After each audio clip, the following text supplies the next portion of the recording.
Hello there, World of Tankers, and welcome to the channel. I'm your host, World of Blitz, and in today's video, I will be ranking every Tier 10 currently in World of Tanks Blitz. If you guys want to see more tier lists like this in the future, make sure to click that subscribe button down below and let me know what tier you want to see. I could do tier 9, I could do tier 8. I haven't really done a lot of the lower tiers in a very long time, so if you would like to see that, let me know. But today, we are focusing specifically on Tier 10. And I actually really like this tier list because of the fact it has different variants of guns that you can put on your vehicle. For example, the BZ-75 has a 130mm and a 150mm. And it has very different playstyles with those two guns, and because of that, I'm going to rank it differently. So I actually really like how this tier list does have different guns available for certain tanks. Obviously, like the E100, I'm not really going to bother to even talk about the 12.8 too much, but it is nice that we do have the option of messing around with different gun types. So we're going to be doing the tier list. The major reason why is because Wargaming just changed how calibrated shells, armor, and refined gun works. You see, in the latest update, refined gun went from a 10% dispersion buff to a 15% dispersion buff, while vertical stabilizers was nerfed on move, which means that refined is basically the only way to go. And when you pair that with the fact that heat shells got a lot more penetration paired with AP, but APCR stayed the same and HE got a little bit worse, there's just a lot of changes that have really affected the game. Plus there's armor. Enhanced armor lost 25% of its effective capabilities, going from 4% to 3% of an armor buff. And even if you're running improved assembly, you still lost a 2% HP jump. So overall, heavies lost armor, mediums gained pen, and vehicles lost DPM. There's just a huge amount of changes in the game. And because of this, I've been wanting to do a tier list ever since the changes, but I've needed to play in each tank, get an idea of how they perform before I was able to formulate my opinions. But after it's been a couple months, it's been about a month now after the update, I have gotten a good idea of how the tanks play, what's good, what's bad, and everything else like that. So without further ado, let's get straight into it. Starting off, we have the 114 SP2. This is a Tier 10 Chinese collector heavy. It is one of the rarest vehicles in the game because it was only sold once for a whopping $200 US. I do not think it was worth the money. I almost regret getting it, especially now that I play in a press account. So where would I rank the 114 SP2? Well, it's probably going to go into the workable category for now. I don't even know if I'd put it in good, because I don't really think it is that good of a tank. I mean, when it was first released, it was alright, because it had decent armor, and it had a decent amount more pen than something like the 60 TP. But after the changes to how armor works, this vehicle's already mediocre armor became worse. The gun is really, really awful on move, and now that you're running refined, it's not the best tank ever. I'm not going to say it's bad. Like, I don't have a bad category because I don't think any of the tier 10s are outright bad right now. But I don't think it's good either. So that's why we're going to leave the 114 SP2 in workable. Now we arrive to the BZ-75 with two different variants, the 130mm and the 152mm. Personally, I really like both variants of the tank. I think the 152 is more my style because if you're grinding down the line to get a BZ-75 and you're going to run to 130, what's the point? Like, you're grinding down the wrong line. Go for an IS-7, go for a VZ-55 if you want a 130mm, go for this line if you want the 150. But I still think the 130 on the tank, with its 8 degrees of gun depression and top speed of 40 kilometers per hour, is pretty nice, and it's not bad at all. It's actually a pretty solid 130. The unfortunate thing is just the BZ-75's turret armor isn't that good. So, in terms of the BZ's capability with the 130mm, I'm going to be putting it into the strong category. I think it is a fairly strong vehicle with the 130. Then we move on to the 152mm. This gun is obviously very dangerous, but also tricky to use. If you're skilled and you know what you're doing, you can do very solid results in it. In fact, taking a look at my statistics in the BZ-75, we can see I'm going at an 82% win rate with 3,700 damage with 40 games played. That's pretty impressive, and I only run the derp gun when it comes to this vehicle. So I think the BZ is quite good, and I'm going to put it into the strong category with both guns. I think the 130 is great if you are a lesser experienced player and you want to focus on penetrating your shells, and I think the 152mm, especially after the fact that its AP pen got slightly better with the Kali changes, and the fact that refined gun paired with its decent on-move allow it to aim in pretty quickly. In general, I actually really like the BZ75. I think it's a rather underrated heavy right now, and we're putting both variants into the strong category. I don't think I'd put it in the super strong, because it's not. You can definitely drive a vehicle like a 60 TP and do better in most situations, but I still think that the BZ is very fun, and it's capable, as we saw from what I'm doing in it. Now we arrive to the 111 5A. This tier 10 Chinese heavy, as many of you know, has been one of my favorites for years, and even though Wargaming has nerfed its capabilities a bit, I still think it's a rather strong tank and has more than enough to get the job done. We're going to be putting the 5A into the good category. I don't think it's strong, just because of the fact that it still struggles a bit on its heat penetration, and I wish its armor was a bit more capable, or maybe the mobility was a bit faster. But it has solid DPM at 2,700 even with Kali, and now it features 340 mils of heat pen, meaning that with the paired loss of armor on vehicles like the E100 turret and the lower plate of the VK72, it allows the 5A to actually quite easily cut through vehicles it would have struggled through before. So because of that, the 5A is actually a pretty solid vehicle, but it still has some downsides. As I said, its turret armor, it's not as good as it used to be because for some reason Wargaming thought it needed a nerf there. And its mobility, while solid, I wish was just a little bit faster. So it's a good tank. I still enjoy playing it, and I do very well in it, but I feel like for the majority of heavies you can pull out, you'll have a better and more enjoyable experience. The WZ-113 is going to go into the super strong category. And the reason why is, first of all, it has a ridiculous gun with 390mm of heat pen. That's enough to literally turn any armor into butter. It will cut through armor like a hot knife. It's crazy.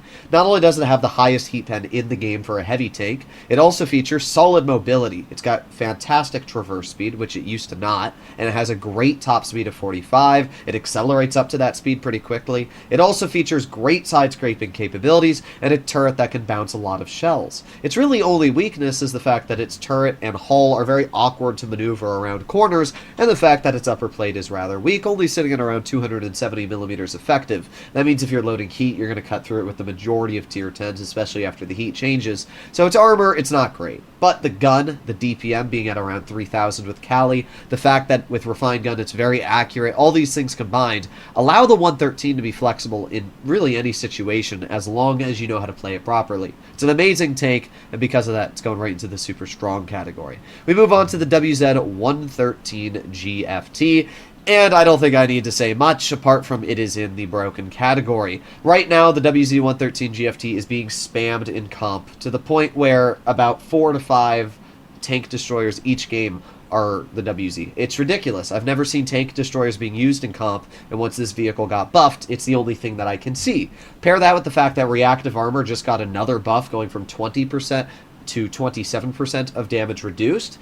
It's crazy. I mean, the WZ, even with the armor changes and Kali buff, still is almost impossible for the average heavy to pen if it's just using 2 or 3 degrees of gun depression. When you pair that with the fact that it's also a tank destroyer, which does 640 damage per shot, has just shy of 3,000 DPM and over 400 mils of heat with Kali, yeah, the vehicle is... It's broken. I mean, there's no questions in my mind. The vehicle is absolutely broken. We move over to the WZ-121. This is a Chinese tier 10 tech tree medium, and yeah, this one's easily going into the super strong category. The 121 features incredible DPM, fantastic alpha damage at 420. The vehicle is incredibly mobile. It has solid frontal armor. Its turret is incredibly well armored. The refined gun changes made the vehicle even more accurate when you pair that with only 2 seconds of aiming time, especially for the alpha. That's incredible alone.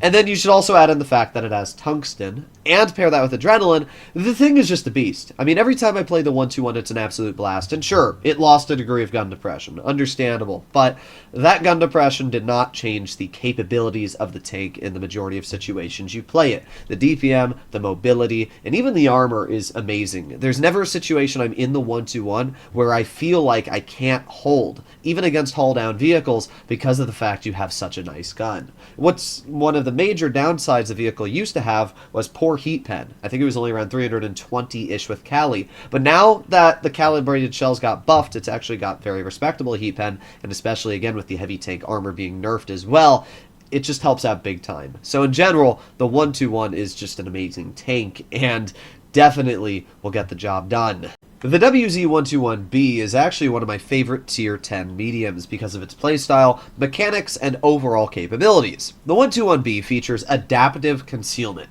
and the way it works is very simple. Instead of being detected for 10 seconds, you are detected for 7 once you are out of the enemy's line of sight, and you also have the ability to see who has spotted you, and that's huge. It is absolutely huge to have that information. The fact that you can poke a bush and know if somebody sees you or not is incredibly important. And when you pair that with the fact you also get unspotted faster, it allows you to get out more shells, to be more comfortable in general. That mechanic alone allows the 121B to be incredible. And when you pair that with the fact that the vehicle has solid DPM and that it's got decent alpha damage at 350 with a solid turret and even decent mobility, everything about the 121B is great. The 121 has some downsides to have the advantage of the alpha.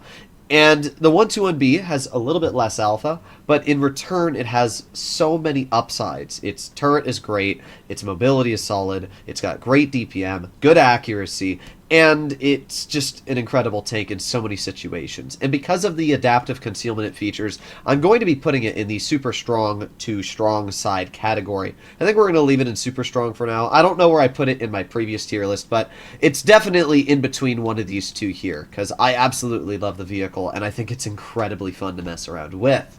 We have the WZ-132-1. This is the tier 10 Chinese light tank, and it's a weird vehicle to talk about. For the average player, you know, let's say you're a 50%er, I would say the tank easily goes into the workable category. But when I do my tier lists, I am doing them off of you know how to play the tank, and you can do all right in them. And if that's the case, then I'm going to be putting the WZ-132-1 into the good category. After the changes that it has received, it's actually a rather fun vehicle. It features great accuracy. It has some of the highest heat pen for a medium/light at 340 millimeters with Cali, which is incredible. It's got decent mobility, great camo, and it has the same mechanic that the 121B has, adaptive concealment, which is much better on a light, because in a light tank you have better camo, you have better mobility. You are able to maneuver the tank a lot better with those attributes to take advantage of the mechanic more. In fact, the other day I made a video on the tank, and I did a 6,200 damage game in it without even trying. The vehicle's great, and while it does have some downsides, only 5 degrees of gun depression, very poor armor, modules that constantly get damaged like the fuel tank, I still think in a decent player's hands, it is definitely a good vehicle, or even strong in certain situations, but it's still very limited, and out of all the light tanks in the game currently, I would definitely say it is the weakest. I would much rather drive a Vickers Light or a Sheridan, a Batchat. You'll just do better in those vehicles. So, it's good. I don't think it's as bad as something like the 114 SP2, but it's definitely not the best tank either. We move on to the 60 TP, and this is without even a doubt in my mind going into the super strong category. The 60 TP features a high alpha at 630. I remember when the 60 was first released into the game and people were complaining that it didn't have 640 alpha like the E100, even though they both feature similar guns. Well, now people basically got their wish. The vehicle features the alpha damage that it originally wanted. Not only that, it has even more, because it also features tungsten, which allows the tank to achieve 700 alpha when you activate it. Pair that with the fact that the refined gun changes and Cali buff put this tank back to where it needed. Now it can cut through heavy tanks easily, and it has the accuracy to actually hit its shots, and the fact that it has gear oil, allowing it to go up to a top speed of 40 and a reverse at 19. It's got 7 degrees of gun depression and some of the best armor in the game when hull down. Holy crap, the 60 is just incredible. It really is. I think people really sleep on the tank. When it was first introduced, everybody knew it was great, but I feel like nowadays, now that it's kind of gone undercover compared to a lot of the other tier 10s, people have kind of forgotten about it. The 60, I will always talk about it as being one of the best tier 10s. Any tank that has alpha, mobility, haul down capabilities, and just armor in general is going to be great, and that's what allows the 60 to be so influential. Sure, its ammo rack is a bit weak, but something people need to keep in mind is that in the latest update of the game, Wargaming actually buffed ammo racks with defense system, minus 25% to the chance of ammo rack explosion, which is actually great. It means that any vehicle that had a problem with being ammo racked, like the 60 TP or even the BZ-75, now became, in my opinion, quite a bit stronger, which is actually quite nice. We have the Caro 45 ton, a tier 10 Italian medium, and as you can see, we finally worked through all of the Chinese vehicles as well, so we're now moving on to the European nation. Ah, yes, the Caro 45 ton, one of my favorite tier 10s in the game, and it still might be my favorite. I've played over 500 battles on this tank in my main account, and I've also dumped quite a few battles on it when it comes to my press account. We can see I'm sitting at an almost 80% win rate with 3,500 average damage for the vehicle with 22 games. Sure, it's not an insane amount of battles, but it shows that you can still win a lot and deal good damage if you know what you're doing. And because of that, yeah, it's going into the super strong category. I absolutely love the Caro. Its gun is great, especially now that the refined gun changes have come into play. It's pretty mediocre accuracy, got a mega buff, and when you pair that with the fact that the vehicle also has really good premium pen, 326 mils of APCR, it's just a really good tank in almost all situations you play it in. A lot of people don't realize that the Caro actually has very effective DPM, 2,850 damage per minute if you are running Cali shooting on single shot, which is really good. Now, the more you dump into the clip, the less damage you have per minute, but it's not that big of a deal because at the end of the day, you deal 1,500 damage when you dump the clip. So if you have, let's say, a 1,400 health medium, which normally is like 80% of your health, well, a Caro can literally full dump you and just drive away. It's insane. So yeah, I think the Caro is still an incredibly super strong vehicle. Its armor is troll. Its gun is a little troll, I'm not going to lie, but it's fine. When you have such a high alpha at 380, plus you pair that with an auto reloader with good DPM, and 4 shells, I mean, even though you can't really use the reserve shell in most situations, you still get 3 shots. That's 1,200 damage. That's insane. So, yeah, the Caro, it's staying in super strong. It's an incredible tank. CS63, yeah, it's going in workable. I mean, I don't really need to make much of a case. The CS has potential to be good, and if Wargaming simply buffed its turret armor, the accuracy, the penetration, or maybe even the mobility, it would be great. I mean, it has a very good ability to play effectively in a lot of situations. I don't actually do awful in the CS. That's the part I find funny about the vehicle. Like, if we make our way over to, what is it? Well, I guess it's right here. I was going to say it's a European nation. We can see I'm doing 3,400 average with the 7 games I've played. Like, I'm not doing awful in the vehicle. It's just that there's nothing amazing about the tank. It doesn't have a great gun. It doesn't have good accuracy. Everything is mid. And it needs to have something going for it. I would love if Wargaming made its accuracy a little better and increased its DPM. That alone would make the tank great. Maybe Wargaming doesn't want to do that. Okay, fine. Make its alpha a bit higher. Make its pen. There's so many different characteristics they could buff on the vehicle that would allow it to be amazing. And while it does have some capabilities, at the end of the day, it's just not a great tank, and there's no reason you should really grind it, so it's just going to stay in the workable category. You can do okay in it, but there's really no reason to get it. The Kron is, well, it's going in super strong. I mean, the Kron is always going to be a super strong vehicle. There's people that were trying to argue that, oh, now the Kron's armor isn't that good, that Cali was buffed and its armor went down by 1% effectiveness. No, sorry, that's not the case. As I was streaming the other day and I pulled up Armor Inspector, the Kron, sitting with just 8 or 7 degrees of gun depression, has over 420 millimeters of effective turret armor. And using fully hull down, it's upwards of 470 millimeters of turret armor. I'm sorry, but it doesn't matter how much pen your tier 10s have unless you're using a Hori with calibrated, you're not going to cut through a Kron hull down. And you have to remember that it's only tank destroyers that have even the ability to pen a Kron on flat ground. The average tier 10 heavy has no chance of cutting through a Kron, even using Cali. So because of that, the Kron is still staying in super strong, especially when you realize it has 373 millimeters of heat pen. The fact that with the refined gun changes, you have incredibly good accuracy. Pair that with the reticle calibration, the consumable, and you can literally get ridiculously good accuracy values. The tank also has super speed boost. It's able to reverse at 18 base, which is incredible, and its mobility was buffed, which means in general the tank is just an incredible tank. And while its DPM isn't anything insane, it's not bad either. It's about 2200 effective DPM. Compare that with a 1200 damage clip, and you're sitting at over 3k damage per minute if you just dump the clip and shoot on single shot reload. So the Kron in general is just a great tank. It's got so many characteristics and capabilities going for it that it's hard for me to put in anything less than super strong. The Minnow, I'm going to put it in strong. I think that it would have previously been in super strong, but I think the changes have definitely hurt the vehicle. The major change is now mediums can cut through the Minnow basically everywhere. Maybe not the turret per se, but the hatch and the lower plate are now very vulnerable spots for the Minnow, where previously that was not much of an issue. Mediums, even with Cali, would have struggled. But now, yeah, the Minnow definitely lost a bit of its effectiveness there. When you also add that into the fact that it lost 1% of its armor, yeah, a little bit sad for the Minnow in that type of situation.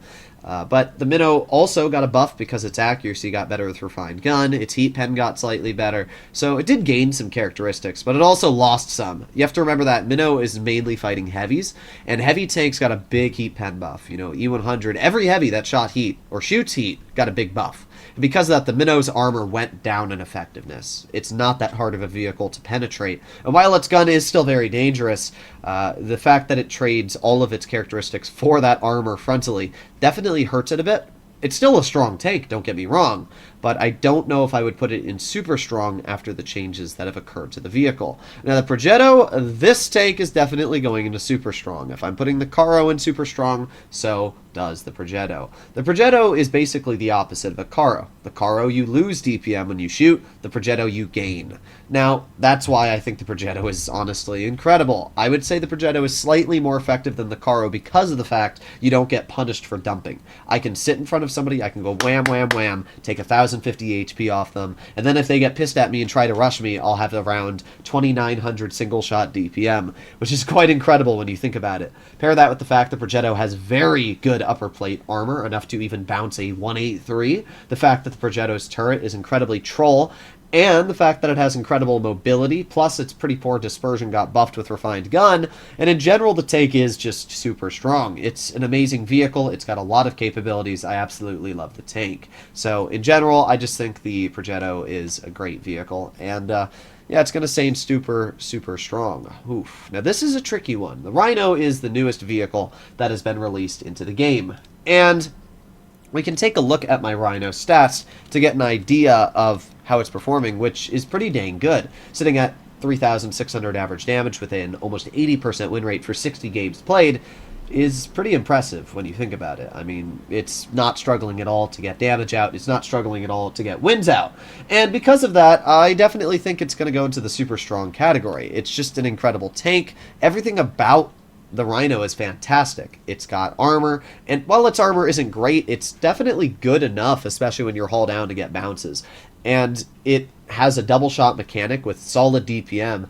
I do think the Kron is better than the Rhino in most situations, but I can tell you for a fact that the Rhino has the advantage of mobility, and it has that DPM advantage, and those two things can definitely help you out a lot. So while the Kron is better at holding, I do really enjoy the Rhino's capabilities, and I do think it's a super strong vehicle. It's an incredibly well-balanced tank. I think Wargaming did a great job on this tank.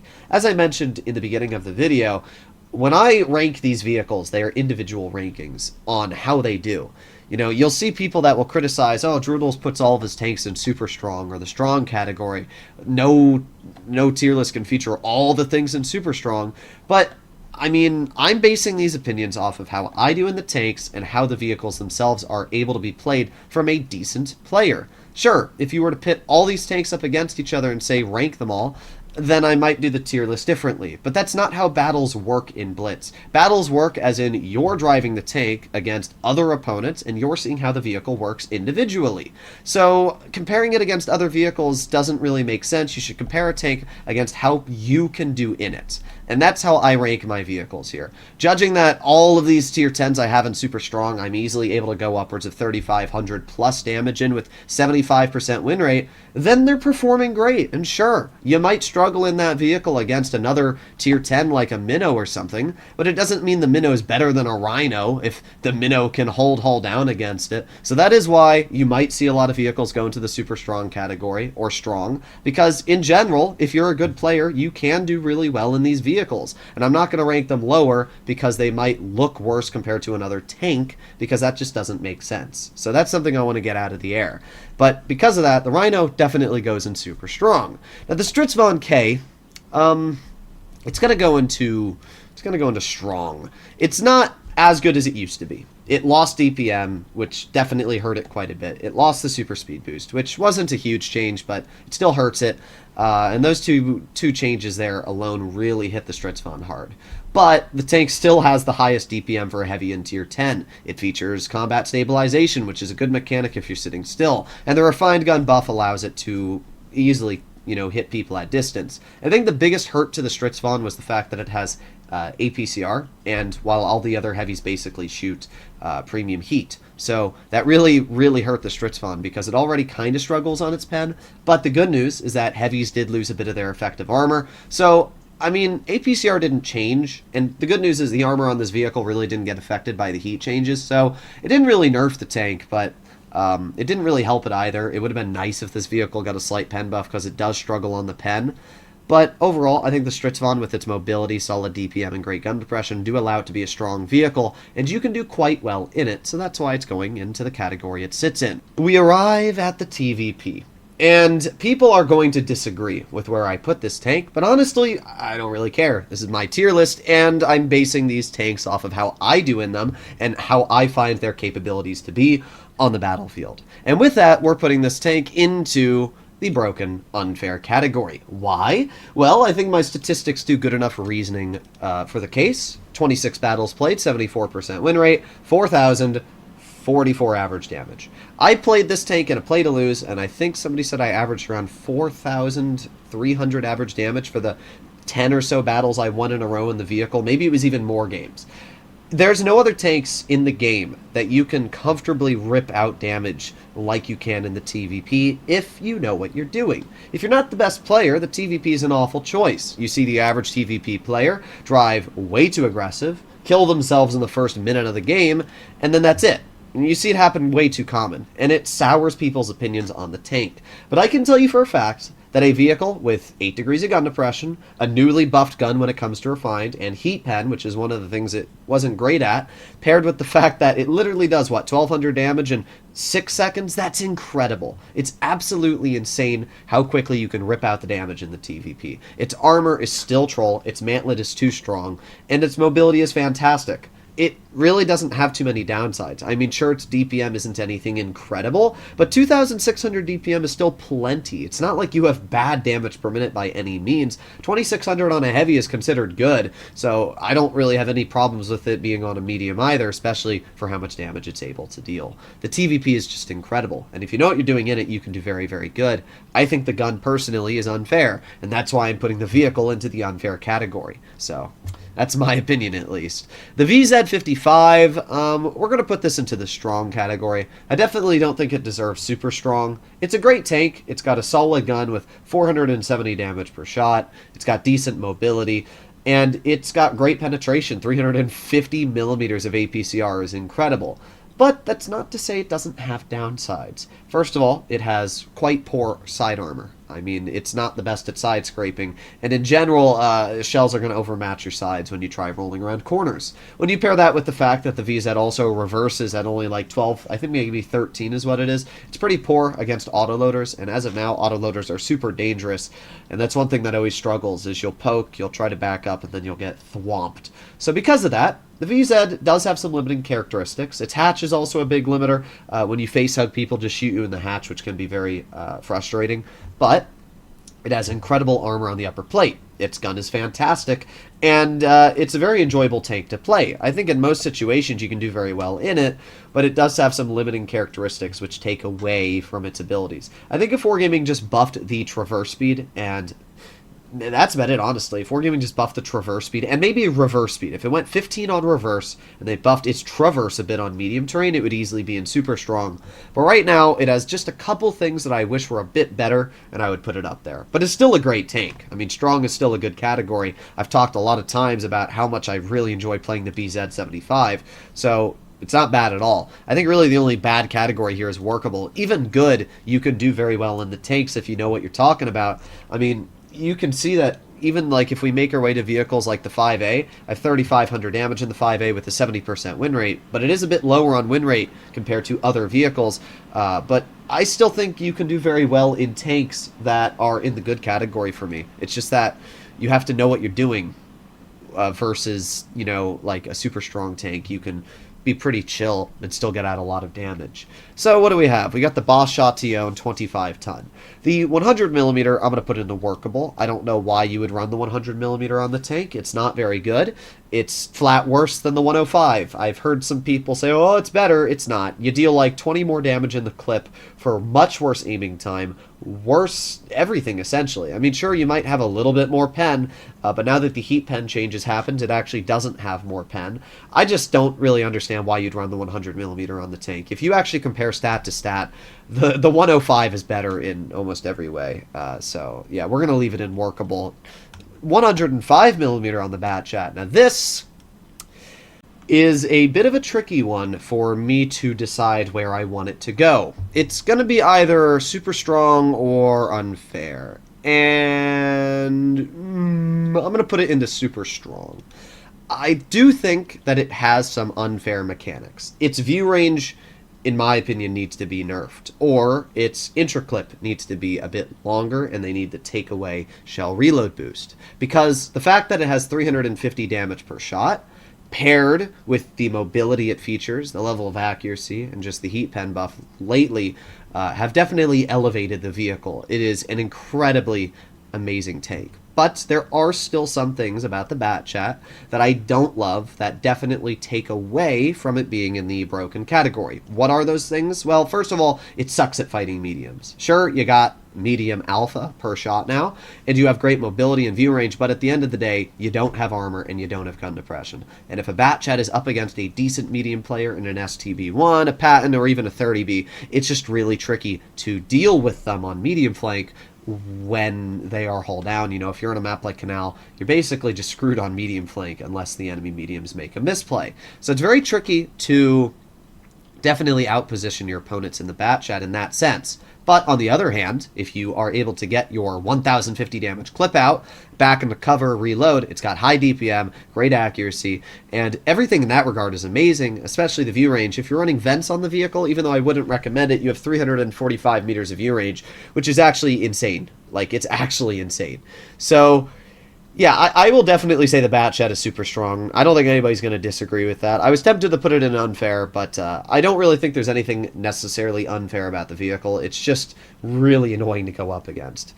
The AMX 30B, once again, we know where it's going, the super strong category. The AMX 30B is currently one of the top performing mediums for 60 plus percenters, and it's pretty easy to understand why. When you have mobility, when you have gun depression, when you have DPM, when you have armor, and you combine all these things together, it creates an incredibly enjoyable experience. And even though I've only played 5 games in the vehicle, I've gone 4,300 damage in those 5 games, which is pretty dang impressive. The 30B is just an incredible tank. And the fact that it can out-accelerate light tanks, I'm not even joking. Like, you can go look at the stats on paper versus, like, the power to weight of a bat chat or a T100. It can literally go on par with accelerating against light tanks. Pair that with the fact that it's got gun depression, ridiculously good accuracy. Everything about the 30B is incredible. That's why it goes into the super strong category. Before you start yapping, oh, but the Leopard, oh, but the Leopard. The Leopard's great, don't get me wrong. But the Leopard's major downside is that it doesn't have turret armor. And I would much rather trade a little bit of DPM for the ability to sit hull down, shoot somebody, and not worry constantly about some tank destroyer in the back of the map nuking me for half of my health. The 30B has that little bit of flexibility. It's the same reason to why an E5 is better than, you know, maybe a Concept 1B in most situations. Sure, the Concept has that incredible turret armor, but once it's exposed, the armor starts to fall a bit short.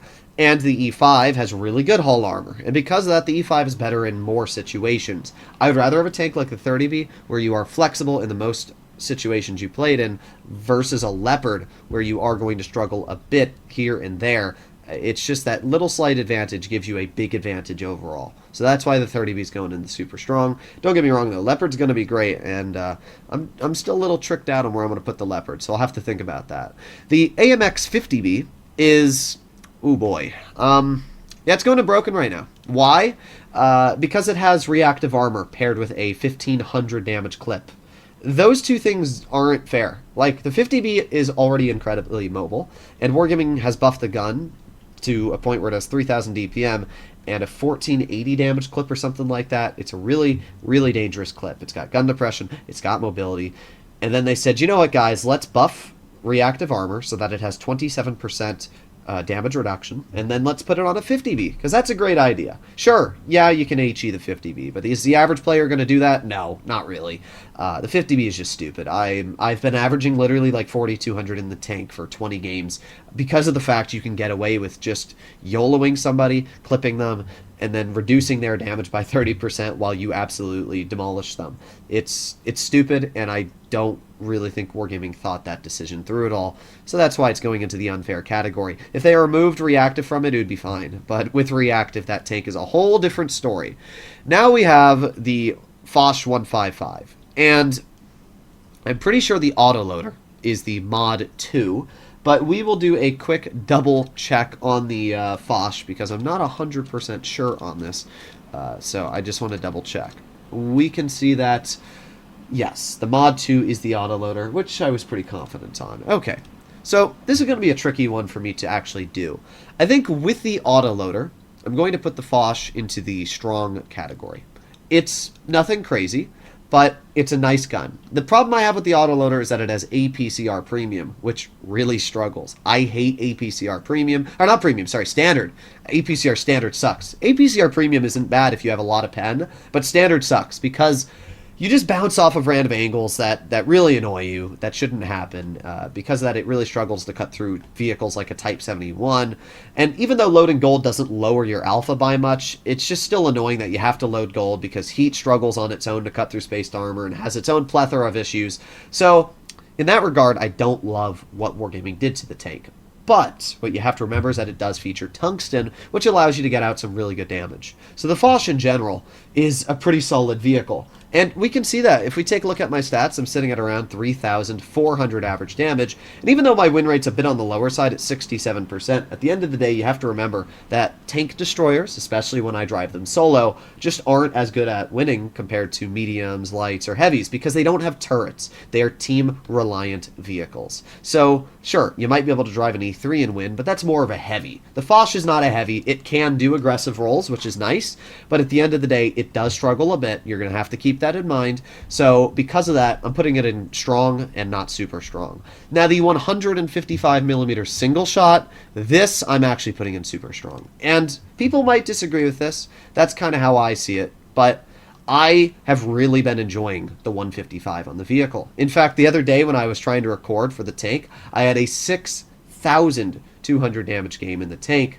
which is absolutely crazy when you think about it. The single shot is crazy good because the tungsten allows you to roll people for upwards of 700. And when you pair that with adrenaline and the fact that it's got 3,000 base DPM, it's great in that regard. You got more DPM than a 268, and with the gear oil that was added to the vehicle, you can reverse at 19. And you add all these things together with the fact that the vehicle is super mobile, it's got troll frontal armor.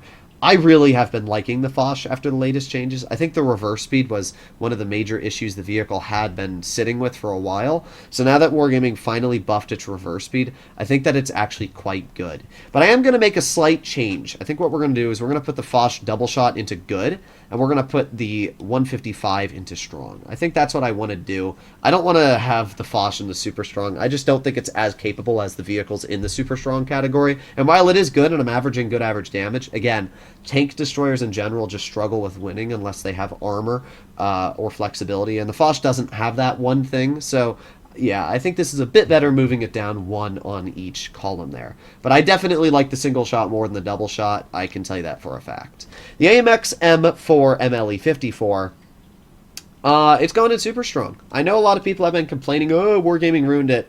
I don't really know where that's coming from, to be completely honest. I mean, if we make our way over to the AMX M4, you're going to see I do more than fine in the vehicle.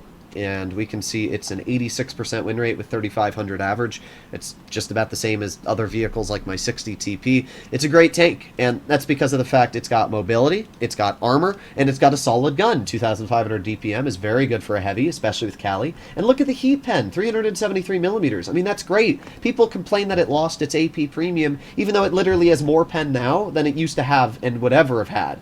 And when you pair that with the fact that the vehicle is incredibly mobile at a top speed of 45, it reverses at 20, and it's got great armor, and a turret that you literally can't pen with 8 degrees of gun depression, I'm sorry, but the AMX is just an absolutely incredible tank. It's going into super strong. You might not love the way the gun's kind of derpy, but I love the tank. It's incredible. It's a super fun, flexible vehicle to drive. It's one of the better collectors in Tier 10. So because of that, yeah, it's going into the super strong category. It's an incredible, amazing tank, and I really enjoy playing in it. E100, ooh, this one's tricky. Well, the 12.8, it's going into... Wait, what the heck did I do here? There you go, fixed. Okay. My tier list was a bit messed up there for a second. But, yeah, when it comes to the E100 with the 12.8, it's going into workable. It shouldn't even be workable. It's bad. Like, you shouldn't be running this gun with the 12.8. Don't drive it. I'm actually not even going to rank it on the tier list. It's just going to go down here because it's a waste. The 15 centimeter is the only gun you should be running on the E100. Wow, I'm so glad. My power just went out when I, of course, decided to do a tier list video. So, about an hour of recording just went down the drain, and I had to go back and figure out where I left on the video so I could slide them all to the bottom. See, normally, if like the Wi-Fi goes out or something, I can still end the recording, but if my power goes out, the entire file is corrupted, and I have to start again. Now, thankfully, I have a whole house generator, which runs on fuel, so we're completely fine. It's natural gas as well, so I don't need to worry about it, but, fun. Probably went out because of the fact it's 95 degrees out and everybody's running their ACs and probably tripped the power grid. But that's why you get a generator, ladies and gentlemen. So, back to the E100, man. If I sound a little frustrated, it's because I have to go through, like, 80 more tanks now. Okay. We're gonna do a bit of a speed run here. So, E100, 15 centimeter gun, which is the 680 Alpha. I'm gonna put this tank into the strong category, mainly down to the fact that while it has lost a bit of its armor and a bit of, I guess, its HP, depending on which build you do, I still think the gun on the tank is really, really nasty. I mean, it does 680 damage per shot, which is incredibly scary. And when you pair that with the fact that the vehicle also has a just huge chunk of HP, it's like 2,700 still, yeah, you don't really mess with the E100. It's not super strong because I just feel like a 60 TP, especially now that the 60 got buffed again on its heat and everything, can kind of do a better job in most situations. But I do really like the 100, and it's a very fun tank to mess around with. So because of that, we're going to be putting the 100 in the strong category. Alright guys, I'm not going to lie, I am quite frustrated. I just spent the last maybe hour talking about the rest of the tier list in one take, and, well, the power cut out. The whole power grid went out. Thankfully, I have a generator, but the whole power grid went out, which means now I have to spend another hour to go over every single tank, which I just previously listed. Oh yeah, I am so excited. So if you weren't subscribed to the channel, please do for my suffering. Oh man, I'm gonna have to spend so long recording today. Alright, well, back to where we were, the E100 with the 15 centimeter. We are going to be putting this tank in, we're going to do strong. It's in between strong and super strong. I really like the Alpha. 680 is incredibly dangerous, but you have to remember that the E100 lost either hit points or armor in the latest update of the game, where every medium gained pen and all the heavies gained pen, especially vehicles like the 260 and the, 5A, which previously couldn't really cut through an E100. Well, now they can. So, because of that, I think the E100 was knocked down a position, but it's still an incredibly capable tank with the Alpha and pretty solid armor it features. It's a really good vehicle. I just don't think it's as capable as the vehicles in the super strong category. Next up, we have the E50M, and this is easily going in the super strong. I mean, the E50M, it has incredible mobility for how heavily armored it is, reaches a top speed of 60. It's got a great power to weight, solid DPM, and very good accuracy. The best part about the E50M is that it's literally like a tier 9 heavy. I always think of it as an E75 that's supercharged and put up in tier 10. So you have enough armor to get bounces from easily mediums and even heavies if they're shooting you in the upper plate or even in the turret. And when you pair that with the fact this vehicle is 8 degrees of gun depression, super good ramming capabilities, and just a really, really dangerous gun, I love the E50M. I honestly think it's one of my more favorite mediums. I don't play it much, but I do very well in it, and it's pretty easy to understand why. It's just a great tank in general. The Grill 15, yeah, it's going to the workable. I mean, the Grill, it got a couple buffs in the latest update. Its gun with Refined now is even more accurate, and not only that, reticle calibration lasts longer. And to finish that off, it also got a buff on camo due to the camo net changes. But you have to remember that the Grill 15 also has no armor, and because of that, it doesn't really matter how good you are as a player. At the end of the day, you rely on armor or your late game capabilities to carry, and the Grill doesn't have late game carrying capabilities. I mean, sure, I've had carries in the tank, but if you compare the Grill to maybe a light tank on how many carries, it's not even close. The Grill's great, it's just, it requires a decent team to do well, and it requires a decent map to do well, and that is too situational. Hence why it's going to be in the workable category. Very, very situational tank.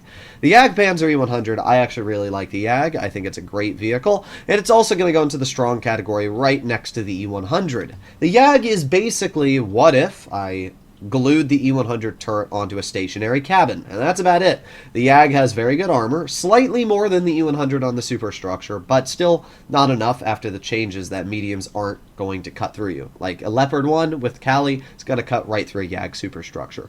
Not only that, but also it has no turret. Again, late game, the YAG really struggles unless you're on a map like something akin to Himmelsdorf. But for the most part, the YAG Panzer, it's really good, but those are the major drawbacks. But what does it have going for it? 800 damage per shot is incredible. Features tungsten, which means you can actually deal upwards of 915 on average. The vehicle also has very good frontal protection, a lot of hit points, and a very accurate gun, especially if you're running refined gun. Oh yeah, and 439 mils of heat pen, which is just ridiculous. So it's not like the YAG's bad. I really enjoy playing it. I think it's an incredible tank, but I also don't think it's in the super strong category. I feel like the vehicles in super strong are much more flexible and can get the job done at the end of the day. Leopard 1, it's a tricky one, but I'm going to put it into super strong. I don't think it's as good as the 30B, as I mentioned before, but I still think it is a very, very strong vehicle. Its DPM is incredible. It's got very good penetration, ridiculously good accuracy, great dispersion on move, and it's got good alpha at 360. I mean, the gun and mobility of this tank is unmatched. And it's even got 8 degrees of gun depression, which is still more than enough to work any position. Really, the only problem with the Leopard is that it has no armor. And people over-aggress thinking that, oh, I've got all this DPM, I can get away with making this move, and then they die. That's what happens to Leopard players. It's why the tank does so bad. People get this false ego that when they drive the tank, they can get away with aggressive plays, and that's just not the case. If you want to make aggressive plays, drive an E50M, drive a Progetto. Don't drive a Leopard. But that's what happens. But I think the Leopard's great. I think in a good player's hands, it's incredible. If you're an average player, I would not recommend to get your hands on this tank. I would much rather recommend to go for an E50M because you're going to do better in the E50. If you start to understand how to play the game and you're sitting at 60% win rate and above, then yeah, you can do pretty well. But if you're not the best player, you can guarantee that you're going to be doing probably 2, 3, maybe even 4% worse in the Leopard, respectively, compared to the other tanks you have. That's just kind of how it works. The mouse, oh boy, that's a tricky one. I'm going to be putting the mouse in strong still. The mouse is the #1 performing vehicle on average win rate in tier 10 right now. And the reason why is quite understandable. It has a ridiculous amount of hit points, it has decent armor, and it has solid DPM. The mouse is 2600 DPM, which is quite a bit. Actually, it might even be closer to 2700. And it has good alpha, 460. And when you pair that with the fact that the vehicle has 3,200 HP with sandbags, the mouse is still an absolute pain to take out of the battlefield. You can literally shoot it multiple times, but you're going to have to load gold to guarantee your pens, lowering your effective DPM. The mouse is just a tricky tank to deal with. it's a really solid vehicle. The problems it has are terrible accuracy, really bad mobility, and a gun that doesn't have a lot of pen. So you're going to struggle to cut through heavily armored vehicles. But with the slight pen, or the armor nerfs to the other heavies, it did help out the mouse a little bit, but at the same time the mouse also lost armor. So personally, I would still love to see Wargaming buff the upper plate of the mouse and make the turret a bit stronger, or increase its top speed to 30, I don't know. Or make the gun more accurate. Any of those three routes would help the tank greatly, but that's what I think it needs, and it would be in super strong. Right now, though, it's still a pretty good vehicle. It's just, it's not the most enjoyable to drive, in my personal opinion, but I do very well in it, so I can't really hate on it. It's just, those are the downsides. Now, the VK72, this is the first Super Heavy that's going to be making it into the Super Strong category. The VK72 features improved suspension, which allows it to achieve a much better top speed, or not top speed, but level of acceleration and mobility compared to the other Super Heavies. It also features a rounded turret design, which is not the case for the Mouse, the YAG, or the E100, which are all big boxy vehicles. The problem with boxy turrets is that it's a lot harder to aim at a person and pen them. Now, it's not that big of a deal for a vehicle like the 100, because if you have more than one opponent looking at you, you angle the tank like this, and now people, all around you are going to struggle to pen, where a VK72 you can only aim at one person at a time. But in most pub battles, you're really only dealing with one tank at a time, so it's not that big of a deal. And the VK72 has solid DPM at 2600. It's got great heat pen, solid accuracy. It's honestly just a really good tank right now, and I would put it right up there next to the 60 TPM levels of capability. It's ridiculously good. So in terms of the VK72, it's currently, in my opinion, the best of the Super Heavies, but there is one other Super Heavy that does, I would say, get pretty close to it, and that is the VK90. The VK90 features a ridiculous gun. 297 millimeters of AP pen. Not premium AP, standard pen. That is ridiculous. It literally turns armor into butter.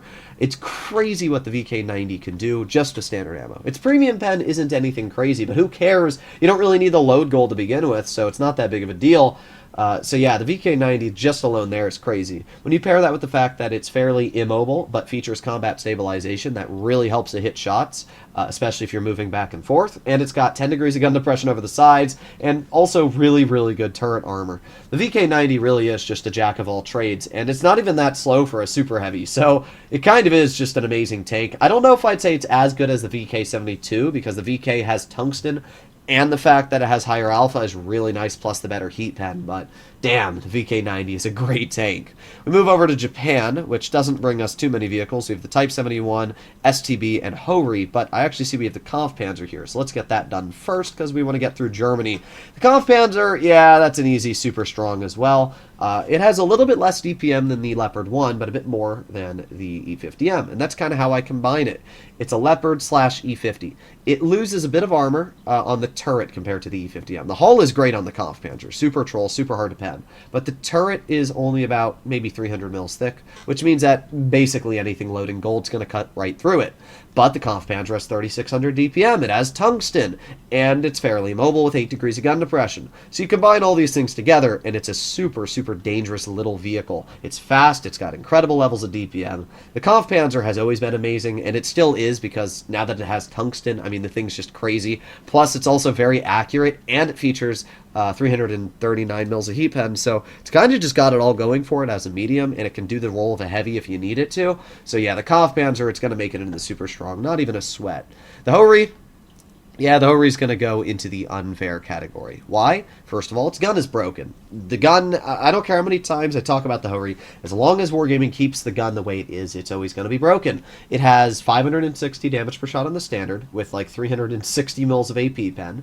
And then the premium has 410 or 20 mils of AP, which is more than you'll ever need. And when you pair that with the fact that it also only loses 15 damage per shot loading gold, yeah, it doesn't even really have a downside to loading gold. You can just shoot gold all day, and it won't make a difference. Pair all that together with the fact the Hori has almost instantaneous aiming time, features reactive armor, 20 reverse, and a very troll frontal plate, and the vehicle's just stupid. The Hori's not a hard tank to necessarily counter, but it's an incredibly cringe tank to go up against, especially when you know that it's never going to bounce you. So yeah, that's why it's making it into the unfair fair category.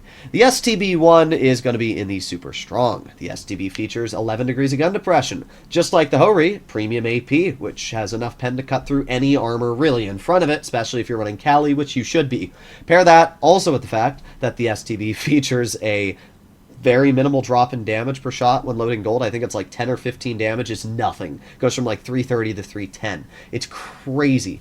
So the STB has really good damage per shot. It's got really good DPM and 11 degrees of gun depression. Plus, you can't really pen the thing the whole down. It's still one of the most rat tanks to deal with. The STB really is just an incredible tank. I would say it's just as capable as an E50M, as a Kampfpanzer, different type of capability compared to the Leopard 1. But if you want a tank that's going to get the job done in any situation, the STB is the way to go. It's just ridiculously good. Type 71, once again, going into super strong. As we can see, Japan really just has no bad tanks. Japan is an incredible nation to grind. The Type 71 is really good because of the level of pen it has. 356 millimeters of AP premium with Kali. That's almost the same as a Hori. Like, what the heck? The thing is able to butter through armor like no issues whatsoever. And when you pair that with the fact that the Type 71 has very solid armor on the front, on the sides, you can't even high explosive the rear, the fact that it's fairly mobile or has 9 degrees of gun depression depending on which loadout you run, the Type 71 is a do-it-all jack-of-all-trades tank. It's incredible in every way. It's got a great gun. There's just nothing bad about the Type. It's just an incredible tank. So let me know what you guys think about this vehicle in the comments, but I think the Type 71, it easily deserves super strong. It's a great beginner tank. It's a great experienced player tank. Everything about the vehicle is just crazy good. And it's even got alpha. 420 is more than enough to get the job done. I love the Type. It's a little boring, but it's definitely going to get you from point A to point B quite safely. The Chieftain Mark 6, we are finally arriving to British tanks, I should mention. By the way, people don't realize this. There's actually quite a few British vehicles in the game, even though it's quite a small nation.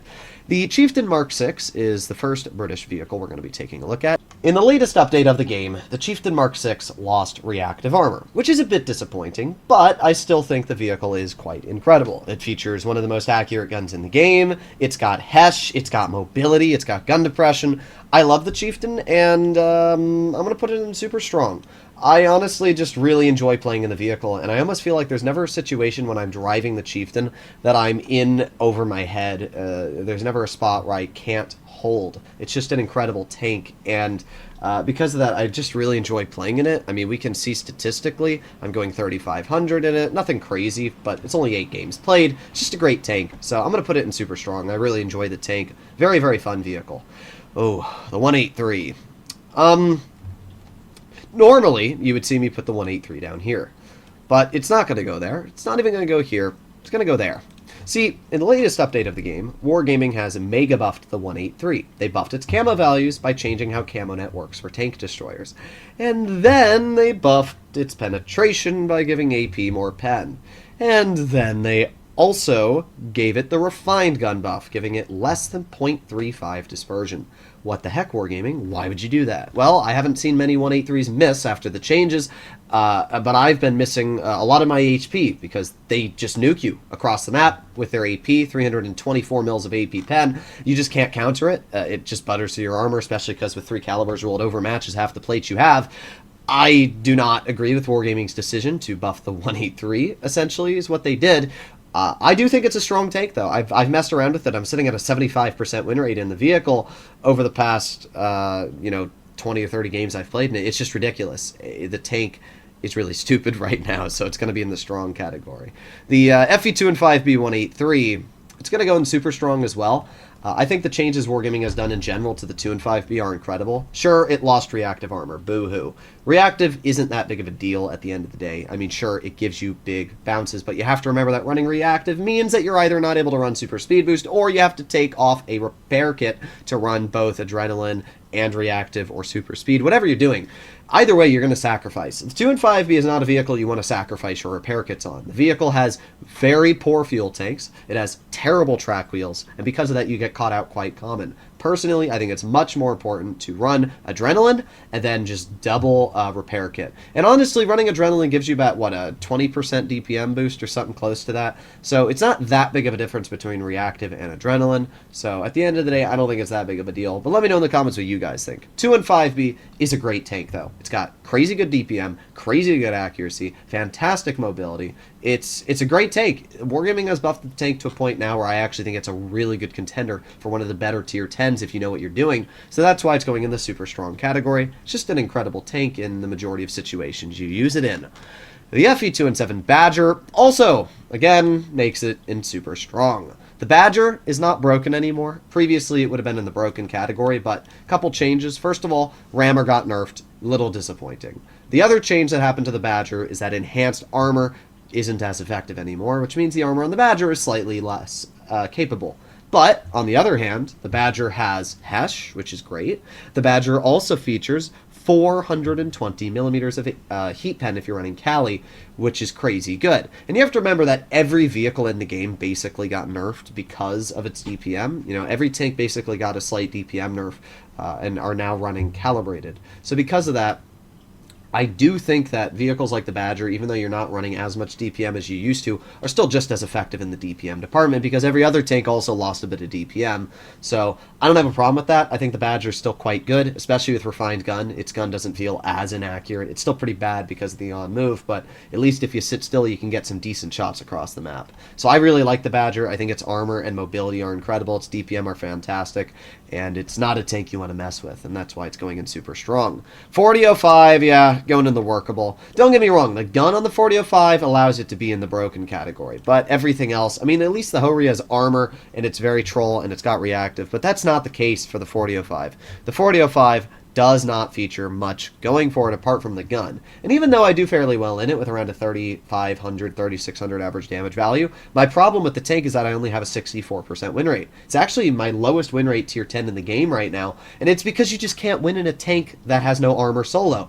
If you're driving in a platoon, you can do fine, but solo, the level of armor and the size of the vehicle, it's just not enough to allow you to carry late game. And those late game situations are where you get that final 5-6% of victories out that brings you up to 70% if you're a player like myself. So that's why I don't think the 4005 is that great of a tank. It's just not a workable vehicle in most situations, and that's why we're putting it down in this category here. As I said, I do fine in it, just you rely on teams, and a team-reliant vehicle is a workable tank because it's only workable when your team does it. So we have the FE4202, we got both guns, we got the Royal Ordnance and the L7B. The Royal Ordnance is the heat-firing gun with 3,200 DPM, slightly worse aiming time and accuracy. I'm going to put the Royal Ordnance in good. I don't think it's anything crazy. The problem is you don't have too much turret armor, and that is a bit of a downside. We're going to put the L7B into strong. Personally, I don't really even see why you'd run the Royal Ordnance on the 4202, so we're not going to even bother talking about it. But if you do run it, that's where I'm putting it. The 105mm with the Hesh is great, though. It's got super good damage per shot, 440. If you load standard HE, it's 480. The vehicle has a top speed of 60, so it's super mobile. It's got 10 degrees of gun depression, but it has some downsides. Its on-movement dispersion is pretty wonky, and even running refined gun, you'll notice that when you're driving on move. When you pair that with the fact that the vehicle also has very poor turret armor, it's just a little tricky. You're trying to get out these big damaging shots, which you can. I do very well in the 4202, but the problem is that the tank doesn't have premium ammo, which can hurt you in certain situations, especially late game, and the other problem is that you don't have much turret armor. And these are things you need, and I'd much rather just drive, you know, a tank like the 121 or the STB hauled down, as much as I love the 4202. Personally, I'd rather drive a 4202, but if you were telling me I needed the win and get out consistent damage, I'd drive an STB. I'd drive a 4202 or not a 4202, sorry, a Patton or something like that, because the tank just doesn't have enough turret armor to be effective. And even loading Hesh in the 4202, you actually have more effective DPM in a Leopard 1. So that's the thing that I have to keep in mind. Why drive it when you have a Leopard which can do the same thing but not have to shoot HE? But in terms of fun, I love the 4202. I do very well in it. And you have to remember that there is a big alpha damage difference. So if you know how to use that alpha properly, you can do great. It's still a strong tank, but I wish that Wargaming would make the gun just a little bit more accurate on move. The Super Conqueror makes it into the super strong category. That's not even a doubt in my mind. I love the Super Conqueror. It basically takes the capabilities of a Chieftain Mark 6 and then pairs them with the capabilities of a T110E5. It's right in between.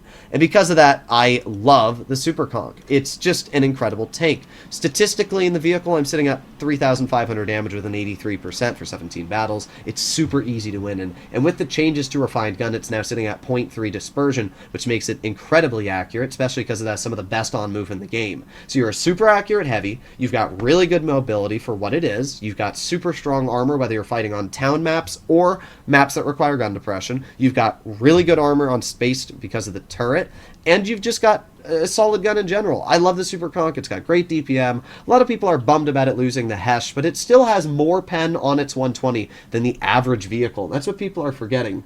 Like, if we make our way over to the gun, its high explosive still has 92 mils of pen. If you compare that to the normal 120 millimeter that you're looking at, like a 57 heavy, the 57 probably has 60, 70 mils of HE. Yeah, 65 mils of HE pen. That's still a 25 mil difference. It's a big advantage. So I like the Super Conch. I think it's incredible. And even though not everybody might love it, I do think that it deserves super strong. Vickers Light is going to go into the strong category. The problem with the Vickers Light is that it doesn't feature too much alpha, but I still think it's a great tank, actually. I really like the mobility. I think the gun is super solid for just ripping out shells, and the Vickers in general is more of a medium tank, and that's what's nice about it. You can play it a bit more aggressive with the turret armor and the upper plate that it has. You can fight mediums if you have to. It has 10 degrees of gun depression. It has Hesh with good alpha. It's just got a lot of flexibility, which a lot of the other lights don't have. It's definitely the jack of all trades in the light characteristics, and I do very well in it. You know, a lot of people keep telling me the Vickers Light isn't that good of a vehicle, but I just keep to seem doing well. I mean, you take a look at my stats, and I'm sitting at 3,800 average with an 84% for 12 games. So, honestly, the Vickers Light, it's almost in the super strong category for me. But the only reason I'm leaving it in strong is because I know that for the average player, it's just not going to be that great. And I do want to factor at least some opinions of the average into here as well. So, it's kind of going in between. I like it a lot, though, and I think that if you are deciding not to grind the Vickers because you think it's bad, it's definitely not bad by any means. It's really, really fun to mess around with. The Concept 1B, yeah, easy, super strong. The Concept just keeps getting better and better. I don't know if I'd put it in broken, because yes, its turret is incredible, but at the same time, it doesn't seem like turret armor matters too much in the current meta. It seems like YOLOs are really what matters, and the Concept doesn't deal with YOLOs great, so I'll leave it in super strong. But the Concept 1B has a nearly impervious turret. It has a great top speed of 45, great reverse speed of 16. It's got the reserve track mechanic, meaning that even if you get tracked, you can still reverse at 7. Pair that to the fact that it has 10 degrees of gun depression, its heat pen just got buffed, and the fact that it's got solid DPM shy of 3K, ridiculously good accuracy. Concept 1B is really just one of the best tier 10 heavies in the game right now. It's such a good heavy. It's almost hard to do bad in unless you just have no clue what you're doing. Just get hull down, only show the turret, and you're literally just going to be farming for days. So the Concept 1B, yeah, it's making it into the super strong category. M6 Yo, oof, we got two different options here for the M6 Yo. Well, we're going to start off with the 120mm because this is an easy one. The M6 Yo 120 goes into the unfair category. As long as it keeps that 1.7 second intro clip, I'm going to keep putting it in broken. The fact that an M6 Yo can deal 900 damage in 1.71 seconds while also featuring reticle calibration is busted. Its DPM isn't bad. It's got 2600 DPM, it's got 10 degrees of gun depression, and while its armor isn't anything incredible, it really doesn't need to be. I always question people, why get a 183 when you can drive an M6 Yo? It does the same damage, and it gets it out faster, it's more accurate, and you have more hit points. Sure, the 183 might have Hesh, but I don't really care when I can literally have more armor and hit points. So that's why the M6 Yo double shot goes into broken. Any tank, in my opinion, that can deal upwards of 900 damage without any reaction time available from the opponent is stupid. I could easily average 4K in a Yo. I mean, just on my main account with like 600 games on the tank, I've got 3,700. It's a stupid vehicle. The triple shot on the vehicle is still really good and goes into the super strong category. The reason I don't think the triple shot is as capable as the double shot is because you have to poke more often. And you have to remember that. Being able to shoot somebody once and back into cover for more means that you are exposing your vehicle less. With the triple shot, you have to sit in the open more, you reload faster, you have more DPM, but that means that you're putting yourself in the line of fire more. In the double shot Yo, I have to poke for 1.7 seconds 4 times, and I've already dealt upwards of almost 4,000, 3,700 damage. That means in total I will have had to have poked my tank in the line of fire to the enemies for about 5 to 10 seconds with the M6 Show, aiming and whatever. That's it, 10 seconds in total, where the triple shot takes 5 seconds to dump the clip. And even if you're counting in shell reload boost, you're only getting 1 reload in per like 3 mag dumps. So really with the M6 Show, you're going to be sitting out in the open for triple the time, 20 to 30 seconds of dumping, and that's with penning all of your shots. Personally, I just like the double shot more. It's easier to use, and it requires so much less effort. You don't bleed as much health. Sure, in certain situations, the triple shot is amazing, and I can definitely hear arguments to where it's more capable. But in terms of just raw damage potential, the double shot is better, and I don't think many people can argue that. The M48 Patton is, right now, in my opinion, the best medium in the game. I don't think it's an overpowered tank, but I do think that it's an incredible vehicle. It has better turret armor than the STB-1. It's about 390 millimeters on the turret cheeks, and if you're hull down, it's actually stupid. Pair that with the fact that the vehicle has solid DPM, decent accuracy, and even pretty good mobility. The M48 Patton is a fantastic medium, and it's a do-it-all. It's like the E5. The E5 is an incredible heavy, and the M48 Patton is an E5 turned into a medium. It has similar turret armor values. It's got great DPM. Everything about the Patton is incredible.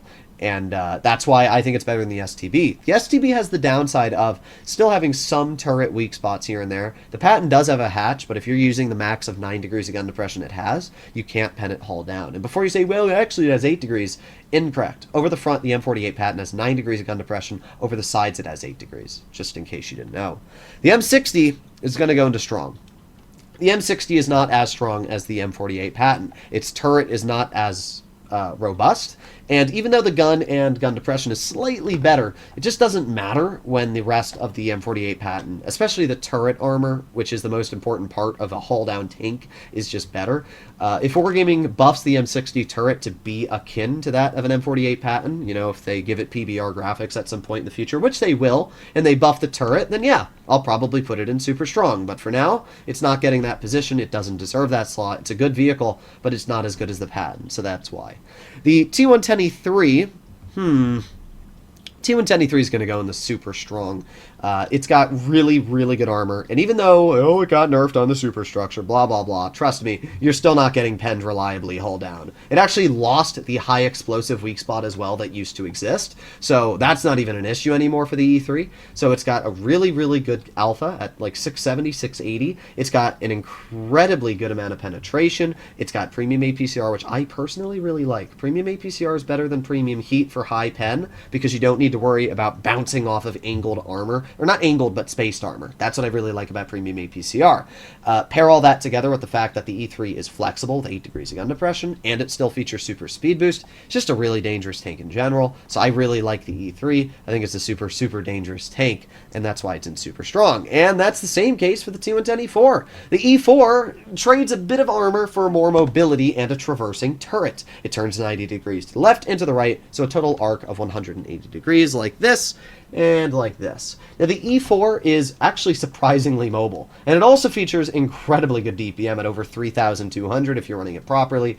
With the heat pen it has, it's over 400 mils. The E4 is quite stupid on its armor. The hatch is really, I think, the trollest part about the tank. Wargaming like halved the size of the hatch on the E4 when they gave it enhanced graphics, and it makes it so annoying to shoot at. And when you pair that with the fact the E4 has such a good turret in general, and the fact that it can butter through your armor with high DPM, it's such a hard tank to counter. A good player in an E4 is a very, very scary opponent, and that's why it's making it into the super strong.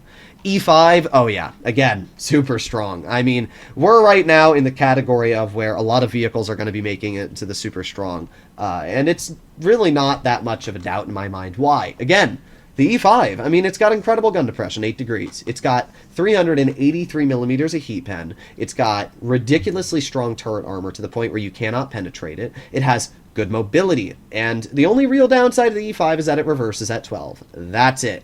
Everything else about the tank is amazing, and I don't think anybody can really discount that. I mean, the tank is just incredible, and it's one of my best performing heavies right now. It's not as good as a Super Conch in some situations. I think the Super Conch is really the best jack of all trades right now, but the E5 has more pen, and the E5 has slightly more mobility while still featuring incredible armor. I'd say even better turret armor. So because of that, it's just an amazing tank. I love the E5. Anybody that's not messing around with the E5 right now, I would highly recommend you grind it because it's great. 57 heavy, yep. This is now the 5th line of tanks going into the super strong category. 57 heavy is an amazing tank because of the fact, first of all, it features crazy good DPM. It's got 2,700 DPM, almost 20, like 800, which is an auto-loading tank as well, is crazy. Not only does it have great DPM, it features shell reload boost, which means you can just dump into opponents. 370 millimeters of heat pen, which is crazy good. It's really accurate, especially for the on-movement dispersion, and its armor is stupid. I can't tell you how many times I've shot at a T-57 Heavy, and it's hit a little red spot or something stupid that it shouldn't, and it bounces. The armor is not fun to shoot at, and because of that, sure, the armor's not reliable, but it's very troll. You will get bounces on the tank, guaranteed. And when you pair that with the fact that the gun doesn't miss, the fact that the vehicle has crazy good DPM, the 57 Heavy is a really dangerous tank, and that's why it makes it into the super strong. The E6, yeah, E6 is super strong. I mean, no doubt in my mind there either. It's got great DPM, over 3,000 DPM. When you pair that with the fact it's got 373 millimeters of heat pen, 10 degrees of gun depression, a top speed of 50, and the fact that it's even got pretty troll armor, just a great tank. It also has combat stabilization, meaning if you're driving lower speeds, the reverse on this tank is 15, and combat stabilization tops out at 15, so it actually works out perfectly for the E6. The gun is very dangerous, and with the changes to Refined, it allows the tank to feel just incredible. The other day, I was doing a live stream and did 6,500 damage in the tank like it was a piece of cake. And it was even a carry. It wasn't like, oh, I had to, just farm. The tank is just amazing. It really is. I love the E6. It's such a fun vehicle to mess around with. Sheridan Missile doesn't count. We're putting that at the bottom because it's not a tank you can play. The Sheridan, yeah, I'm still going to put that into the broken category. I'm not going to lie. The Sheridan is stupid. It has 350 millimeters of heat pen. It has armor that you cannot high explosive unless you know specifically where to aim at certain angles. The vehicle has great view range, 10 degrees of gun depression, and 560 alpha, plus really, really good accuracy due to the changes to Refined gun.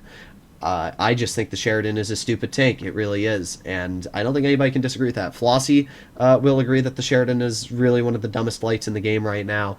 I could easily pull out a Sheridan and probably go 4,000. I mean, it's just such a stupid tank. It's ridiculous. I hate fighting them, especially in tank destroyers. It is so annoying to drive a TD, have a little rat Sheridan poke, you take 560 off, and then just back into cover, and you can't do anything about it. What you gotta do, chase him down? Yeah, good luck. Sheridans are cringe. They're so hard to deal with, and the fact that it has 350 mils of heat pen is stupid. So, yeah, it's making it into the unfair category. XM66F is going to go into the super strong. Also, we're going to zoom out our tier list a little bit here, just because of the fact that we are literally running out of room. Bro, nobody wants this ad. I'm getting rid of this ad. Alright, problem solved, and we are ready to continue with the IS-4. Now, this is an interesting one. The IS-4 has been changed quite a bit. Went from being one of the most robust heavies for holding to now, well, not one of the most robust heavies for holding, but it did get buffed in other characteristics like DPM and mobility, which is quite nice. So I'm not going to say the IS-4 is bad. I'm going to put it into the good category. That's where we're going to put it. It's not better than, I think, really any of the vehicles here. I'd rather drive a BZ-75 or a Minnow or a VZ, but I don't think the IS-4 is like the worst tank ever. I think a lot of people give it a lot more hate than it deserves. I just think the reason it gets so much hate is because of what it used to be versus what it is now. I mean, if the tank had kept its characteristics, probably would have been in, like, super strong. Definitely strong, at least, but yeah, I'm going to put it in good at this point. It's just missing what it really deserves, which is armor. So, a little sad.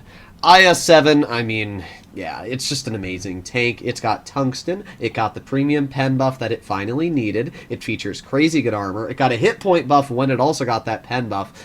It's mobile. The only real downside to the IS-7 is that it doesn't have much gun depression, and it's fairly easy to damage the ammo rack on. Even if you don't get ammo racked, it's still annoying to have to use a repair kit to fix it. But it's really not that big of a hindrance. I'm just trying to come up with downsides to the tank. It's just gun depression. Apart from that, the tank is amazing. You're not really going to have to worry about all too much when you're driving an IS-7. Its side armors literally suck up shells like a black hole. So yeah, it's super strong. There's really not much I need to say about that.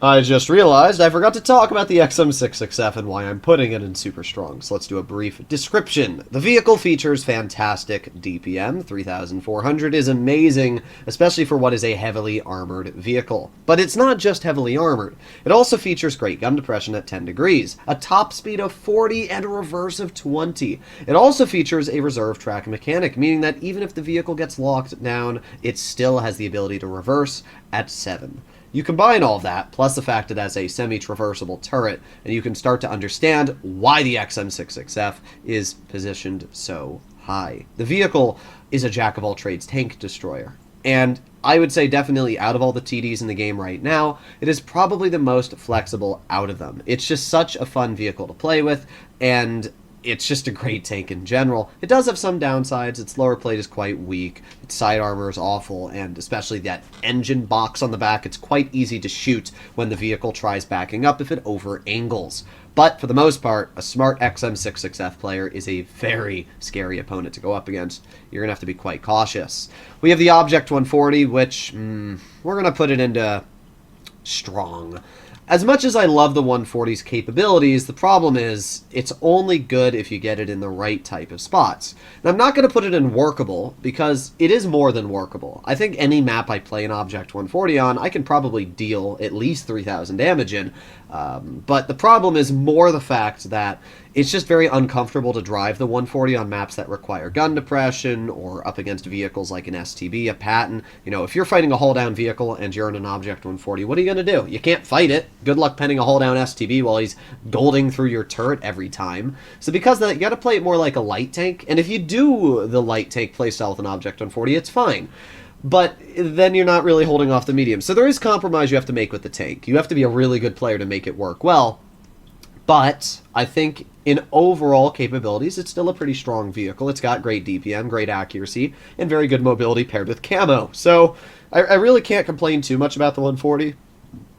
Sorry, I had a burp there. I'm drinking more root beer. And whenever I drink root beer, it makes me burpy. But either way, the 140, it's great, but as I said, it has a couple downsides, which really limit it, especially the armor department. It's a tricky tank to play. Would not recommend for beginners. The Object 260, I'm going to put it in strong. Honestly, I think that it is at the best state it's ever been. The vehicle got a heat pen buff, and not only that, but a lot of the other vehicles, again, lost armor. So when you pair that with the fact that it also got the refined buff, it allows the Object 260 to now kind of ignore enemy armor, which is really nice, especially when you pair that with the fact it can reach a top speed of 50, reverse at 20. It's never really relied on the armor to begin with, so the fact that the gun just gets better is really nice. Mobile heavies right now are, in my opinion, the most important vehicles to play. Because if you can use that mobility properly, you can take advantage of the mediums, and you still have enough pen to cut through whatever you need to. You have enough hit points to deal with whatever you need to. That's why I really like mobile heavies. The problem with the 260 is that it doesn't have gun depression, and its armor just isn't great. I wish its armor was still better. But at the end of the day, it's a decent tank. I'm not going to say it's anything out of this world. That's why it's in the strong category. The Object 263 still makes it into the super strong category. The 263 is an incredibly dangerous vehicle. I'm actually running calibrated on it, which gives it over 400 millimeters of heat. When you pair that with the fact that the vehicle can reach a top speed of 45, the fact that it has ridiculously strong armor, and the fact that it has 3,700 DPM, you don't mess with the 263. It is amazing. It is in the strongest state it's ever been in terms of buffs, and it allows the vehicle to get away with so many aggressive moves. People don't realize how dangerous a 263 is until it's face-hugging you and you're dead. That's kind of what the 263 plays like. It's so dangerous. A lot of people think the gun's inaccurate. I actually don't notice that problem when I drive the vehicle. I actually find the gun quite accurate for what it is, so it's actually a rather fun vehicle, and I'm definitely leaving it in super strong. Ooh, 268 version 4. Now this is a tricky one, because the V4 lost a lot of its armor, but it still hits hard, and it still has reactive, and it still has the mobility. I'm going to put it in strong for now. I think that the V4, yeah, I'm going to leave it in strong. The V4 is a really, really capable tank. I've still done well in it even after the changes, but you definitely feel the armor is less effective. People cut through your lower plate. Even some mediums have been able to cut through my lower plate. And when you pair that with the fact that the gun on the 268 version 4 is very inaccurate, the fact that it has APCR standard, these little tidbits here and there do make the tank sometimes unenjoyable to play, and also make you suffer from easy victories. If the vehicle had the same armor from the previous updates, I would have left it in super strong, but unfortunately with the way enhanced armor nerfed the vehicle, and the fact that every tank now gained pen, essentially, it really hurts the V4. It's not bad by any means, but it's definitely not nearly as potential as it used to have. Alright, Object 268, I'm going to put this in strong. I like the 268, it's a solid tank destroyer, it's got great camo, high alpha, good mobility, but it also doesn't have a crazy amount of armor, and late game it really struggles on carrying because of that fact. It's also very easy to track. It's got a hatch, which is quite easy to shoot, especially when you're, only poking and trying to hit it. So I like the 268. I think it's a very fun vehicle, and the gun itself is incredible. But right now, with the way the 113 GFT exists and the fact that the E3 and E4 are the way they are, I just don't see much of a reason to really drive the tank. I mean, it's a good TD. It's a great beginner tank because the line itself is solid, and the vehicle is still a good tank. You might think, oh, strong's not that great because this is super strong, but strong still means they're good vehicles. Like, I can do well in any of these tanks here, close to what I'm probably doing in these vehicles up here. It's just the level of effort you have to put in to do well in these tanks requires a decent amount more than it does for, an STB or an M6 Yo. The 777, yeah, no-brainer, easily super strong. 777 is one of the best tier 10s in the game right now. It's got fantastic DPM, it's got great mobility, it's got 383 millimeters of heat pen, it's fairly accurate with .326 base dispersion, it's got 430 damage per shot, and even troll armor. It has really no downsides, apart from, I guess, the poor reverse speed and a slightly weak ammo rack, but again, with the changes to how equipment works, if you just run the proper equipment, you shouldn't have to worry all too much about being completely ammo racked. So I actually really like the 777 in that regard. The Object 907 I personally love. It's got a great gun, fantastic mobility. The tracer shells mechanic allows the vehicle to really not have to worry about spotting people. I mean, sure, a Boss Chatillon has more view range, but a Batchat can't keep a tank destroyer across the map spotted if you constantly get shot. And that's a little stupid when you pair that with the fact that this tank has a little bit more alpha than the average Soviet medium, and its DPM got buffed not too long ago. Yeah, super strong. Look how many tanks we have in super strong. Yeah, that's crazy. Alright, but yeah, I mean, the 907, it really is a great tank. It's got so much going for it. I really, really enjoy the vehicle, and that's why it goes there. T100 LT? Yeah, you know what? It's going in super strong. It's just the mechanic. I mean, the fact that the vehicle has tracer shells, again, incredible. And the T100 LT is definitely the most armored light. While the Vickers does have armor while hull down, the T100 just has armor in general. You can shoot at the vehicle and it'll hit the upper plate at a wonky angle, go pew. So when you pair that with the fact that the vehicle just got a pen buff because of the fact Wargaming buffed AP, and the T100 shoots AP standard and premium, that alone is huge. The vehicle has solid DPM, incredible accuracy, especially on move, and with the tracer shells mechanic, it's just a great tank. I love playing in the T100 LT. It's a bit of a shame you don't see many of them anymore, because it really is one of the underrated lights. Right now, it's just Sheridan and Batchat. That's all you see. It's a little rat, but I really like the 200. I think it's a super, super fun and dependable tank if you know what you're doing. T22 medium, I'm going to put it in strong. While its armor is still very reliable and its turret is great, a couple things happened. First of all, when it got enhanced graphics, the hatch on the roof actually became a weak spot. It didn't used to be one. That was just kind of it was just fake armor, but now it actually exists as a weak spot, which kind of sucks. The T22 also is a little bit lacking in damage per minute compared to other mediums in the super strong class. It doesn't have crazy gun depression, but it's still a great tank. It's got DPM, it's got mobility, and it's got great armor. And that means you can go toe-to-toe with heavies, kind of like an E50M, getting shells out into your opponents. So I really like that about the T22, and that's why it's making it into the strong category. That brings us to the final vehicle, the T62A. It lost a degree of gun depression sitting at 6 degrees, but it has very good armor, solid DPM, and a good top speed. And because of that, we finish it off in the super strong. The T62A is great. and it has a little bit of an edge over the T-22 in terms of the capabilities when it comes to the gun, and the only real downside is the fact that it has a little bit less hull armor. But that's not to say a lot less. The T-62A's upper plate's about 260, but unfortunately with the changes to calibrated shells, it's a little bit less effective now. But it's still a very, very good vehicle. So, this is my tier list. As I've mentioned in the past, when people have tried to, there you go, zoom out a little bit. As I've mentioned in the past, when people try to say, well, you can't put all of your tanks into super strong, two things. First of all, I can, because I just did. And second of all, the reason I don't do it, like, I could change the title to the tier list, workable, and then this would be like, you know, maybe average, I don't know. I could reword it, and then I could put this to bad, I could put this to situational, and then I could put this to average, and then this would be strong. Like, I could do something like that. But personally, I like the way the tier list looks right now.